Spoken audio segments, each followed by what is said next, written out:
2번 유형의 문제를 확인해 보도록 하겠습니다. 기존의 탄력성의 문제들은요, 아주 쉬운 유형들, 그리고 아주 어려운 문제들이 이제 섞여서 나오는데, 작년에 기출문제로서 나온 이 탄력성의 문제는요, 정말 매우 어려운 그러한 유형의 문제였다고 생각합니다. 그래서 기본적으로 이건요, 여러분들이 이겁니다. A하고 값을 갖다가 구하는 데 있어서 요 가운데 값이 A와 B를 곱하면 이게 C다 해서 요 A에 해당하는 게 뭐냐면은 가격이나 소득이나 하는 우리가 말하는 그 독립변수예요. 그리고 요쪽의 것이 요게 바로 뭐냐면은 수요량의 변화에 대한 것입니다. 그래서 그 두 개를 연결해주는 요 연결고리가 요 B에 해당하는 요것이 바로 뭐냐면 탄력성이에요. 그래서 탄력성은 항상 요 가운데 들어간다. 요 사실을 기억해가지고 이 A에는요, 여러분들 가격일 수도 있고요. 이건 대체제 가격일 수도 있고요. 그 다음에 요거는 소득일 수도 있어. 이럴 적에 가격이 오르내린다면은요, 기본적으로 뭐냐면 수요량은 여러분들 가격이 올라가면 수요량이 어떻게 돼요? 떨어져. 그리고 가격이 내려가면 수요량은 증가해. 그래서 처음에 가격과 수요량과의 관계는 반대로 나타나고 이 연결고리는 탄력성인데 이 탄력성은 그러니까 이게 반대로 나타나니까 실제로는 마이너스야. 마이너스지만 우리가 탄력성 여기에서 수요 체계에 있어서의 탄력성은요 무조건 마이너스일 수밖에 없다 보니까 여기다 어떻게 한다? 절대값을 붙여서 탄력성을 갖다가 플러스로 만들었다라는 요 사실을 기억하세요. 특히요 여러분들 수요 체계에 있어서는 가격과 수요량이 항상 반대로 움직인다. 그 다음에 교차 탄력성의 문제는 어떻게 되는 거냐면 이거냐면 A제, 다른 제화입니다. A제화에 대해서 수요량은 뭐냐면 B제화의 수요량에 관한 문제로 A제화의 수요량이 오르내리게 되면 얘는 오르내릴 수도 있고 오를 수도 있는 거야. 근데 오르내린다? 이거 방향이 같으니까 이건 뭐다? 이건 대체제고. 이건 방향이 반대니까 이건 뭐다? 보완제로.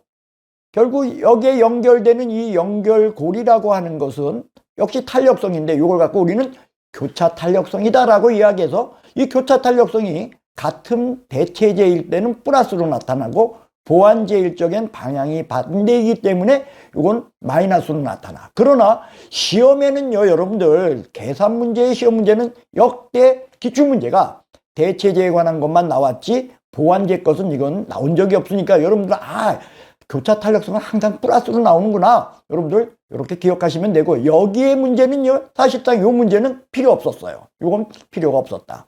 그 세 번째는 뭐냐면 소득의 문제로 소득이 오르내리게 되면 그것으로 말미암아 소득 탄력성의 문제가 개입돼서 그래서 수요량 역시 정상제의 경우는 오르내리는 것을 원칙으로 한다 해서 정상제에 관한 문제 대부분 이렇게 오르내린다 해서 여러분들 이걸 가지고 이 세 가지에 의해서 뭐냐면 전체 수요량의 변화 요걸 구해내는 겁니다. 자 그러면요 여러분들 이건 무슨 얘기냐면 이런 거예요. 여기 봅시다. 자 일단 오피스텔 가격이 어떻게 됐냐 5% 올랐어요. 그랬을 때 중요한 건 뭐냐 가격이 올랐으면 거기에 대한 탄력성을 묻는 거예요. 가격 탄력성 얼마다? 6입니다. 0.6이네요. 0.6이니까 5, 6, 3입니다. 3인데 중요한 건 올라가면은 내려간다는 거죠. 그러니까 3이 떨어졌어.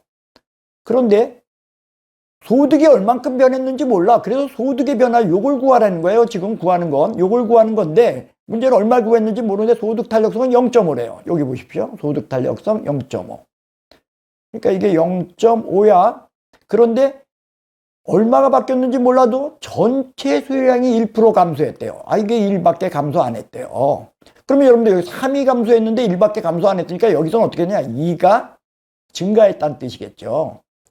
그러면 3 감소하고 2 증가하니까 그러니까 1밖에 감소 안 한 거야. 그러면 여러분들 얼마에다가 반을 해주면 2다? 당연히 4죠. 그리고 아까도 봤듯이 요거 소득 측에 있어서는 이렇게 증가 같이 나타난다고 했지 않습니까? 요 증가야? 그러니까 역시 증가. 그래서 4% 증가. 얘가 답이 되겠습니다. 우리 다시 한번 확인해 볼까 합니다. 이 문제. 자, 기본적으로 이 문제는요, 이겁니다. 수요의 가격 탄력성을 주어지고 소득 탄력성이 주어졌을 때, 자, 이 수요는 뭐냐, 오피스텔에 대한 수요였어요. 그랬을 때 오피스텔 가격이 보니까 여기 5%가 상승했대요. 5% 상승. 자, 그러니까 이렇게 된다는 거죠. 가격이 5%가 증가했다. 그러면 그거로 말미암아 가격 탄력성은 0.6이다. 여기 있습니다. 그 바람에 소득도 변했을 거다. 그런데 소득의 탄력성은 얼마냐? 0.5였는데 얼마인지는 몰라도 전체적으로 수요량은 얼마? 0.1이 감소했대요. 1이 감소했답니다. 1이 감소했다. 그럼 여기서 5 곱하기 0.6? 3이야.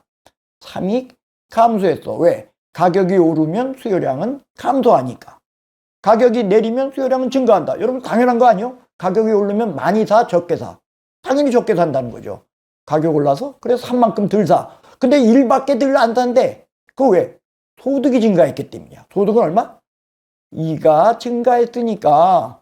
그러니까 전체적으로 3 감소, 2 증가니까 1이다. 그래서 이걸 찾아주는 게 중요하다는 거예요. 그러면 얼마에다가 0.5 해주면 2다? 당연히 4다. 그래서 4 증가 4번이 답이 되겠습니다. 그래서 여러분들 작년의 문제는요, 이걸 구하는 이런 아주 어려운 유형의 시험 문제였습니다. 그런데 이게 있죠. 재작년도에도 이 수준의 시험 문제가 나왔어요. 자, 재작년도 기출문제 한번 우리가 확인해 볼까 합니다. 자, 2017년도 문제입니다. 여기 보시면 2017년도 보면은 여기는 뭐냐? 다세대 주택의 교차 탄력성 자체를 구하래요. 여기 보시면 가구 소득이 10% 증가했다. 이거 소득은 10% 증가했어. Y입니다.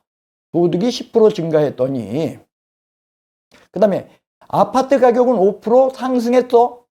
그러니까 문제는 이게 아파트였는데요. 여기에는 뭐냐면 다세대 주택의 수요를 묻고 있어요. 다세대 주택. 왜? 아파트와 다세대야.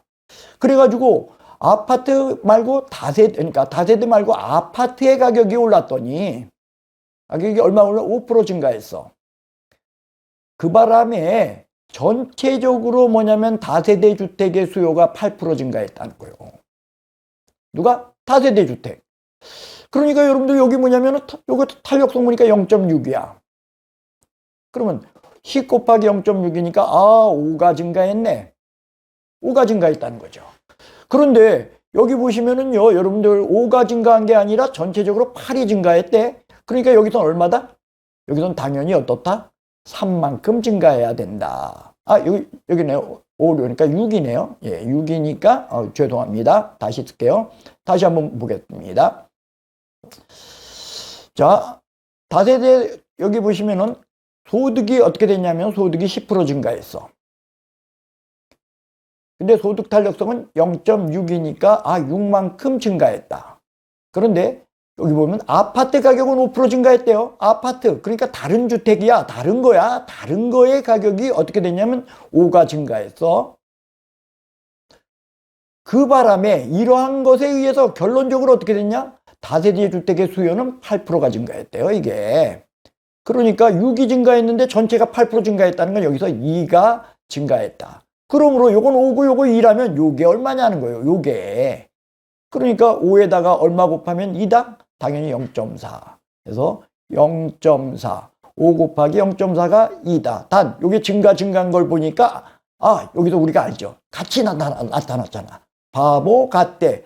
얘는 대체제였네요. 그래서 여기 보니까 대체제 관계에 놓였다. 그것까지도 여러분들이 찾아낼 수 있고 그런 알 수 있는 그런 내용이 되겠습니다. 자, 이 문제도요, 역시 굉장히 어려운 그런 내용의 문제가 되겠습니다. 우리 다시 한번 볼까요? 이런 겁니다. 소득이 증가했어요. 얼마? 10. 그리고 다세대 주택인데 가격이 오르긴 누가 올랐냐면 다세대 주택 가격이 오른 게 아니라 대체제 관계에 놓이는 아파트 가격이 오른 거야. 그래서 아파트 가격이 5% 증가했더니 그 바람에 난데없이 다세대 주택의 수요가 8%가 증가했다. 그러면은 자, 여기 탄력성을 보니까 얼마냐? 소득 탄력성은 0.6이래. 그러면 10 곱하기 6이니까 6만큼 증가했다. 여러분들 이제 생각해 보세요. 소득이 증가하면 당연히 수요는 증가하게 마련 아닙니까? 그러니까 이게 6이 증가했다. 그 뜻입니다. 그런데 얘가 증가함으로 말미암아서 요게 8까지 증가했다는 건 여기서 2가 증가했구나. 요걸 찾아주고 그 다음에 5와 2와의 관계 요거 얼마냐? 요걸 찾는 것으로 5에다가 얼마 곱하면 0.4를 곱하게 되면 2가 된다. 그래서 여러분들 0.4 답이 되겠습니다. 이것이 여러분들 작년도 그리고 재작년도의 기출문제로 지금까지 여러분들 이게 그러니까 작년 재작년에 걸쳐서 하여간에 이 탄력성 문제가 굉장히 어려운 그러한 유형의 시험 문제가 다뤄진 것입니다. 여러분들 이런 문제가 나온다 할지라도 당연히 여러분들 어떻게 해야 될까요? 이거 해결할 수 있어야 되리라고 봅니다. 그래서 실제로 알기만 하면 뭐냐? 역시 구하는 데 1분이 걸리지 않는 그러한 짧은 유형의 그런 시험 문제가 되겠습니다.